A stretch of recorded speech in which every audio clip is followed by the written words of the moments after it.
Jangan bosan untuk beramal soleh.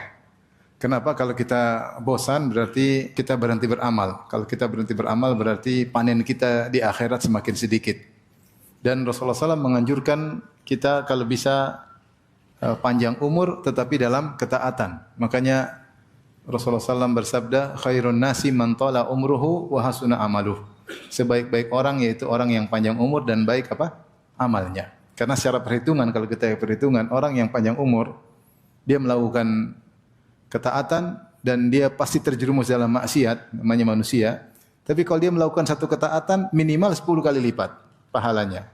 Bisa sampai 700 kali lipat, bahkan lebih. Tapi kalau dia maksiat, dihitung cuma satu. Saya bukan bilang kalau gitu maksiat banyak masih menang, enggak ya. Tapi mau saya taruhlah seorang berusaha bertakwa kepada Allah dan dia terjatuh dalam dosa, dia tobat, bertobat.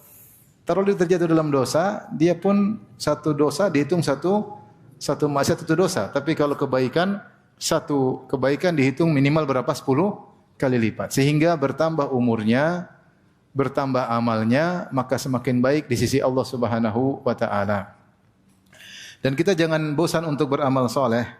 Ya, karena subhanallah kita kalau beramal sedikit di dunia, maka ganjarannya sempurna dan abadi. Contoh, Rasulullah SAW bersabda, rakaatul fajri khairun minad dunya wa ma fiha. 2 rakaat sebelum salat subuh, yaitu 2 rakaat salat sunnah subuh, qobliyah subuh, lebih baik daripada dunia dan seisinya. Kita salat 2 rakaat paling 3 menit, 2 menit, ternyata ganjarannya adalah kebaikan yang lebih baik daripada dunia dan seisinya, bahkan abadi, ganjaran yang abadi. Maka kita jangan sampai berhenti beramal, terus beramal.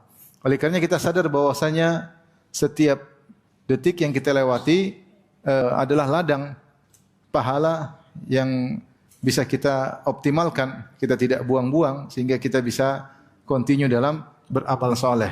Dan jangan pernah kita meremehkan amal soleh apapun. Rasulullah SAW melarang, kata Rasulullah SAW, la tahkiranna minal ma'rufi syai'an walau an talqa akhaka biwajhin taliq. Janganlah kalian meremehkan amal soleh apapun, kebaikan apapun, meskipun hanya sekedar tersenyum ketika bertemu dengan saudara. Ternyata dalam contoh ini Rasulullah SAW menyebutkan amal soleh yang bukan dalam bentuk baca Quran, solat, tetapi amal soleh muamalah, yaitu senyum ketika bertemu dengan saudara yang mungkin dianggap sepele, tapi kata Nabi jangan pernah sepelehkan. Yang penting kamu senyum karena Allah Subhanahu Wa Taala pasti ada perhitungannya. Allah tidak akan lupa hal tersebut. Dan pasti tercatat dan pasti ada ganjarannya. Wa may ya'mal mithqala dzarratin khairan yarah. Siapa yang melakukan kebajikan meskipun seringan zarrah, dia pasti melihat